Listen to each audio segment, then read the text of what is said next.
தினம் ஒரு கஷாயம். திங்கள் வெற்றிலை 4, மிளகுத்தூள் 1/4 தேக்கரண்டி சேர்த்து கொதிக்க வைத்து குடித்தால் நாக்கு சுத்தமாகும், கபம் சேராது. செவ்வாய் கடுக்காய் பொடி மற்றும் பனங்கற்கண்டு சேர்த்து கொதிக்க வைத்து வடிகட்டி குடித்தால் உடல் உஷ்ணம் சீராக இருக்கும்.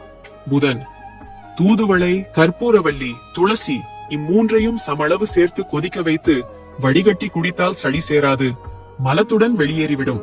வியாழன் சுக்கு, மிளகு, சீரகம், ஓமம் சேர்த்து வறுத்து பொடி செய்து வைத்துக் கொண்டு ஒரு தேக்கரண்டி போட்டு பனங்கற்கண்டு சேர்த்து கொதிக்க வைத்து வடிகட்டி குடித்தால் ஜீரணம், வயிறு சம்பந்தப்பட்ட நோய்கள் தீரும்.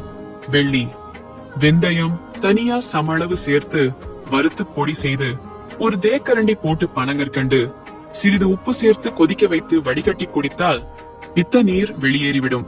சனி முருங்கைக்கீரை, வெங்காயம், தக்காளி, பூண்டு, மஞ்சள் தூள் இவற்றுடன் உப்பு சேர்த்து கொதிக்க வைத்து குடித்தால் உடலுக்கு இரும்பு சத்து கிடைக்கும். ஞாயிறு சுக்கு மல்லி காபி குடிக்கலாம். இப்படி பழகி கொண்டால் எந்த வியாதியும் வராது, உடலும் ஆரோக்கியமாக இருக்கும்.